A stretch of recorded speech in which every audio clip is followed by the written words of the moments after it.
Everyone, I hope you are doing great. तो आज हम करने वाले क्लास 11th के लेक्चर नंबर 9, जिसको आप चैप्टर भी बोल सकते हैं। हमारा चैप्टर नंबर 9 है, जिसमें हम कर रहे हैं अपना straight line. So straight lines आप सभी को पता है, अगर दिमाग में आपके आ रहा होगा तो कोई भी चीज जो स्ट्रेट लाइन में हमें एग्जिस्ट कर रही है। Okay, so first of all what is coordinate geometry. So coordinate geometry हम पढ़ेंगे कि उसका मतलब क्या है, हम कैसे यूज करते हैं डिफरेंट चीजों के लिए। So what is coordinate geometry? This is the study of points, lines and shapes using numbers and formulas on a graph. जब भी आप कोई ग्राफ प्लॉट करते हैं, आपने ग्राफ देखा, जब भी हमारे पास एक्स और वाई एक्सिस होती है जिसमें हम उसमें पॉइंट्स लगाते हैं, उसमें लाइंस ड्रॉ करते हैं, उसमें कोई शेप बनाते हैं, ट्राइंगल, स्क्वायर, कोई भी चीज हम उसमें बनाते हैं, तो उस चीज को हम कैसे कैलकुलेट करते हैं उसको हम बोलते हैं कोऑर्डिनेट ज्योमेट्री।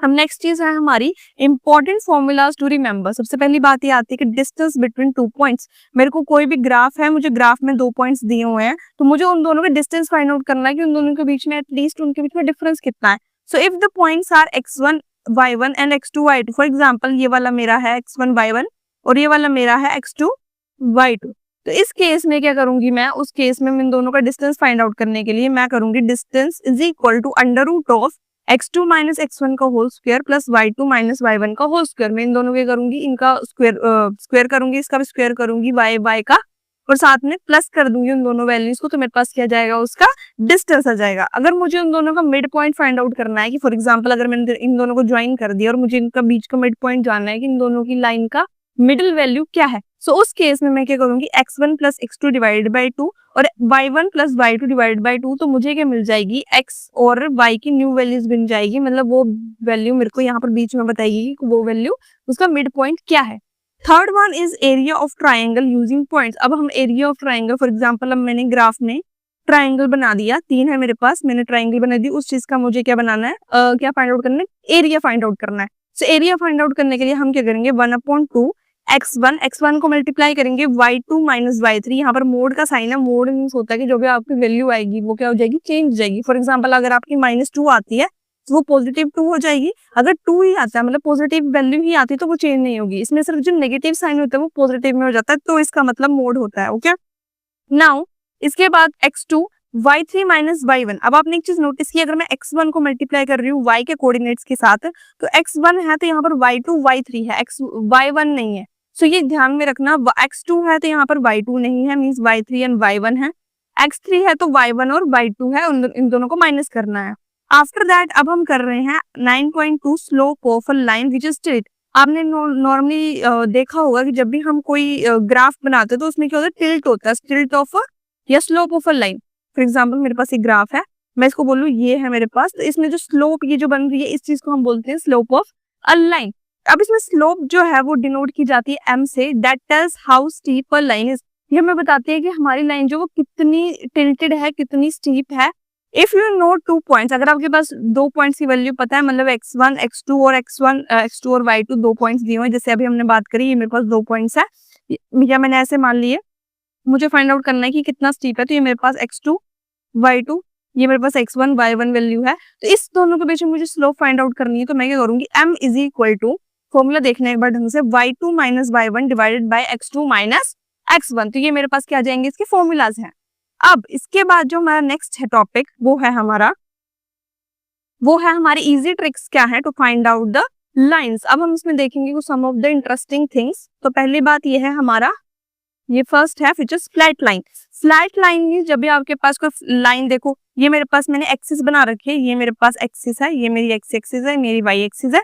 अगर मैं इसी लाइन के पैरेलली एक लाइन बना देती हूँ, मतलब फ्लैट लाइन बना देती हूँ, तो उसका मतलब क्या है, मुझे स्लोप जो है वो क्या मिलेगी, 0 मिलेगी, क्योंकि ऑब्वियसली ये कहीं तो जा नहीं रहा है, सिर्फ दूसरी लाइन के पैरेलल ही जा रहा है, या फ्लैट है, तो उस केस में हमारी स्लोप क्या होगी, 0 होगी। अब straight up vertical slope is equal to undefined. अब मेरे पास ये एक्सिस है, अब इसके ही बिल्कुल साथ में जो है वो मेरे पास एक लाइन है, तो उस चीज में भी मैं क्या बोल सकती हूँ कि मेरी जो स्लोप है वो क्या है, अनडिफाइंड है। मतलब इस केस में ना मेरी स्लोप 0 है ना कुछ है, क्या है, अनडिफाइंड। अनडिफाइंड मीन्स मेरे को उसका कोई रिजल्ट ही नहीं पता है।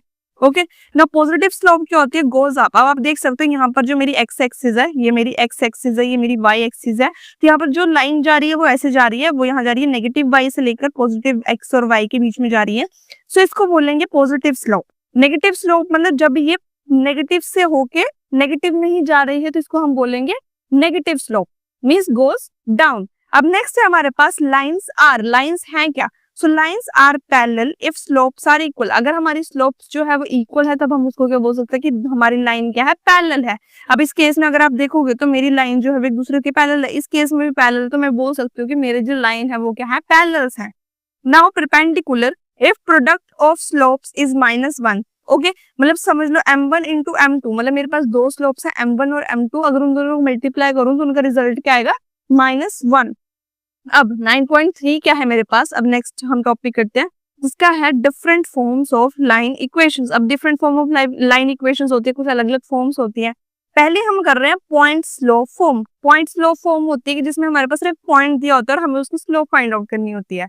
So if a line passes through x1 y1 and has slope m, for example मेरे पास एक ग्राफ है, इस केस में मेरे पास जो है कोई पॉइंट है x1 और y1, और इसी चीज से क्या जा रही है, कोई लाइन जा रही है फॉर एग्जांपल ऐसे। तो मुझे अब बोला है कि इसकी स्लोप फाइंड आउट करो, जो कि क्या है, m फाइंड आउट करो। तो उस केस में मेरा फॉर्मूला क्या होगा, y minus y1 is equal to m, m mean slope, x minus x1। x1 और y1 क्या है, आपके पॉइंट्स हैं, सॉरी पॉइंट्स के कोऑर्डिनेट्स हैं जो यहाँ पर दिए होंगे, जिससे वो लाइन कट हो रही है, पास हो रही है। सेकेंड है हमारे पास 2 पॉइंट फॉर्म, ये याद रखना है क्योंकि क्वेश्चंस ऐसे आएंगे जिससे आपको देखना पड़ेगा कि ये फॉर्मूला कहाँ पे और कैसे यूज करना है। Line through x1 y1 and x2 y2, अगर फॉर एग्जांपल मेरे पास दो पॉइंट्स और दोनों पॉइंट्स से हुई वो लाइन जा रही है, तो उस केस में मेरे पास फॉर्मूला क्या होता है, y minus y1 divided by y2 minus y1 is equal to x minus x1 divided by x2 minus x1। तो ये हमारा फॉर्मूला था कब, जब हमारे पास लाइन जो दो पॉइंट से होके जा रही है। थर्ड है हमारे पास slope intercept form. Slope intercept form क्या होती है, जब हमारी if line has slope m and cuts y axis at c। अगर आप देख सकते हो मेरे पास ये x एक्सिस है, ये y एक्सिस है, तो आप देख सकते हो मेरी जो ये लाइन है ये y एक्सिस पे जो है वो m पे कट रही है, मींस m स्लोप में कट रही है। तो उस केस में जब मेरी स्लोप m है और वो कट कर रही है y एक्सिस को एट c पे, तो हमें क्या करना है, उसको फाइंड आउट क्या करना है, y is equal to mx plus c। इस वे से हम उसकी क्या फाइंड आउट करेंगे, वैल्यू फाइंड आउट करेंगे। फोर्थ है हमारे पास intercept form. If line cuts x axis at a and y axis at b, for example अगर मैं नॉर्मल से एग्जांपल लूं, ये मेरे पास x एक्सिस है और मेरे पास y एक्सिस है। अगर मेरे पास जो लाइन आती है वो x एक्सिस को a पे काटती है और y एक्सिस को b पे काटती है, तो उस केस में हमारे पास फॉर्मूला आ जाता है x upon a plus y upon b is equal to 1। मतलब अगर x divided by a plus y divided by b जो है वो इक्वल टू क्या है, 1 है। So this is most important, तो ये याद रखने हैं। अब हम कर रहे हैं एक last, you can say last formula जो इसमें आता है, which is general form of line. General form of line क्या होती है कि जो नॉर्मल वे में हम कैसे लिखते हैं, तो ये फॉर्मूला है ax plus by plus c is equal to 0, जिसमें a b c जो है वो कैपिटल है, x y क्या है हमारे स्मॉलर लेटर्स में है। अब हमें फाइंड आउट करना है distance from a point to a line. ये बहुत इंपॉर्टेंट है, ये हमारा 9.4 सेक्शन है। क्यों इंपॉर्टेंट है, जब भी हमें किसी पॉइंट से एक लाइन तक का डिस्टेंस फाइंड आउट करना है तो हम कैसे फाइंड आउट करते हैं, तो हम फॉर्मूला यूज करते हैं d is equal to mod ax plus by plus c divided by a square plus b square. So ये फॉर्मूला याद रखना, ये बहुत इंपॉर्टेंट है। इस रिलेटेड हम क्वेश्चन भी करेंगे जिससे आपको समझ आएगा क्यों इंपॉर्टेंट है। नाउ 9.5 है कि distance between two parallel lines. अब मेरे पास फॉर एग्जांपल ये मेरे पास ग्राफ है, मेरे पास दो पैरेलल लाइंस आ गई, ऐसे भी बन सकता है, ऐसे भी बन सकती है, डिपेंड करता है उनको कहाँ मतलब अपने आप को पैरेलल चलाना है। तो उस केस में हमारी इक्वेशन ऑफ लाइन तो सेम रहेगी, B A X plus B Y plus C one different रहेगा, A X plus B Y plus C two, ये हमारी सेकंड इक्वेशन है। अब हमें फाइंड आउट करना है डिस्टेंस बिटवीन देम। तो हमें डिस्टेंस कैसे फाइंड आउट करेंगे, उस केस में सिंपली कुछ नहीं करना है, बस आपको ये पता लग जाएगा खुद ही, क्योंकि जब आपके पास टू पैरेलल लाइंस होगी तो आपको फॉर्मूला पता लग जाएगा कि हमें फॉर्मूला कब यूज करना है और कब यूज नहीं करना है। सो डी इज इक्वल टू, ये डी का मतलब समझ गए ना, डिस्टेंस, ओके। मोड मीन जो भी वैल्यू आएगी वो पॉजिटिव में कन्वर्ट हो जाएगी, c1 minus c2 divided by under root of a square plus b square. से फॉर्मूलाज हैं, ये आपको ध्यान में रखने पड़ेंगे, इसके लिए कोई रट्टा रूल नहीं है, ये आपको याद करने पड़ेंगे।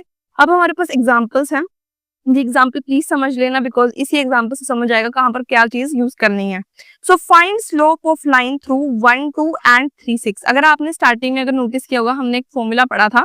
सो उस केस में हमारे पास फॉर्मूला है, तो ये है m is equal to y2 minus y1 x2 minus x1। ये फॉर्मूला अगर किसी को याद आ रहा है तो ये फॉर्मूला हमारा था 2 पॉइंट फॉर्म्स का। जब हमारे पास 2 पॉइंट्स थे तो हम 2 पॉइंट फॉर्म का फॉर्मूला लगाएंगे। So m is equal to y2 minus y1 x2 minus x1 लगाएंगे तो हमें क्या मिल जाएगी, उसकी स्लोप मिल जाएगी। तो उसमें मैंने वैल्यूज पुट की, ये अगर मैं करूँ x1 y1 x2 y2, बस जहां जहां x2 है y2 है उनकी वैल्यूज पुट करो और आंसर मिल जाएगा। अब मेरी स्लोप कितनी आ रही है, 2 आ रही है। सेकंड है मुझे find line passing through this points with slope m। अब मुझे बताओ ये स्लोप मुझे दे रखी है और जो किसके पॉइंट से जा रही है, इस पॉइंट से जा रही है। तो ये फॉर्मूला हमने पढ़ा था जो कि क्या था हमारा, y minus y1 is equal to m x minus x1, जो कि है ये वाला फॉर्मूला लिखा है। ये हमारा यूज कर रहा है पॉइंट स्लोप फॉर्म, जिसमें क्या होती है, एक लाइन पास करती है through x1 and y1 with slope m। यहाँ पर दोनों चीजें दी हुई है, मैं वही भी चीज आपको बताने की कोशिश कर रही हूँ। आपको क्वेश्चन में ही हिंट दिया जाएगा, बस आपको ये याद रखना है कि कौन सा फॉर्मूला कहाँ पे यूज करना है। Now y minus y1 is equal to m x minus x1, इसमें हमने वैल्यूज पुट कर दी, x y minus 1 3x minus 2, इनको बस मैंने सॉल्व किया, y की वैल्यूज को एक साइड रखा और 3x माइनस 5 एक साइड रखा, तो मेरा क्या आ गया, ये रिजल्ट आ गया। Now third one is distance from point 3 4 to line this much. अगर आपने नोटिस किया होगा, अभी हमने एक फॉर्मूला पढ़ा distance from a point to a line. अगर यही क्वेश्चन लास्ट में दिया गया है कि distance from point to a line 3x plus 4y minus 10 is equal to 0, तो ये चीज जो है, ये चीज जो लिखी गई है, ये चीज जो है वो इसको रेप्लिकेट कर रही है, हाँ रेप्लिकेट कर रही है।